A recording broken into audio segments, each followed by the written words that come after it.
राधे राधे दोस्तों। आषाढ़ मास का महात्म तथा आषाढ़ मास के व्रत और त्योहार।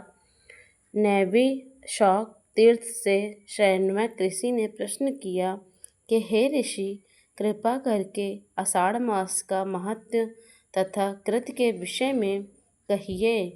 तब श्रुत जी कहने लगे कि हे ऋषियों, आषाढ़ मास का महात्म कहता हूँ, उसे एक चित्रवित्त होकर श्रवण करो।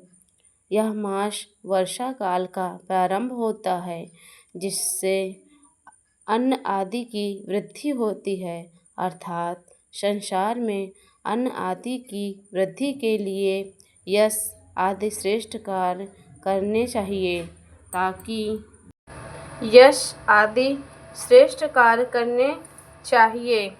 ताकि संसार में अन्न से पुष्ट होकर मनुष्य संसार के धर्म, अर्थ, काम और मोक्ष का साधन करें। तत्पश्चात आषाढ़ मास के व्रत और त्योहार के बारे में श्री सूत जी ने शौनक आदि ऋषियों के बारे में बताया। सूत जी ने कहा कि ऋषियों समस्त विघ्नों और क्लेशों से हरता श्री गणेश जी का व्रत आषाढ़ मास के चतुर्थी को करना चाहिए। इस दिन प्रातः काल स्नान आदि से निवृत्त होकर गणेश चतुर्थी के व्रत का संकल्प करें और सारे दिन व्रती रहकर रात्रि को चंद्रोदय होने पर चंद्रमा को अर्घ्य देने के पश्चात कथा सुने। तत्पश्चात भोजन ग्रहण करना चाहिए।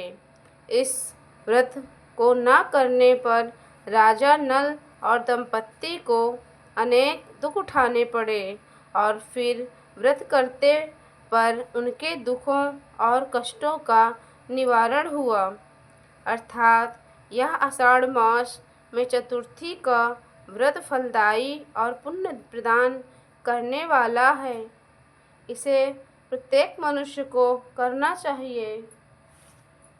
तत्पश्चात सूत जी ने कहा, आषाढ़ मास में कोकिल व्रत आता है। यह कोकिला व्रत 12 वर्षों में आता है। जब 2 आषाढ़ हो तो पहले आषाढ़ में अधिक मास और दूसरे आषाढ़ में कोकिला का व्रत किया जाता है। इस व्रत में 1 मास तक नदी या सरोवर में स्नान किया जाता है। नदी या सरोवर नहीं होने पर पानी में गंगा जल डालकर स्नान करें। प्रतिदिन शाम को कोयल की आवाज़ सुनकर ही भोजन करना चाहिए। अगर कोयल नहीं दिखाई दे तो उस दिन उपवास ही रखना चाहिए। यह व्रत पूर्ण होने पर यथाशक्ति चांदी या सोने की कोयल और चांदी का जाल बनवाकर उदयन कर ब्राह्मणों को दान करना चाहिए। कोयल की प्रतिदिन आरती उतार कर आराधना करें। तत्पश्चात श्री सूत जी ने कहा कि भगवान जगन्नाथ की कृपा प्राप्त करने के लिए आषाढ़ शुद्धि द्विज को रथ यात्रा का उत्सव मनाया जाता है। जगन्नाथपुरी में भगवान जगदीश की शोभा यात्रा निकलती है। इस दिन मंदिर में जाकर ही भगवान की पूजा करनी चाहिए।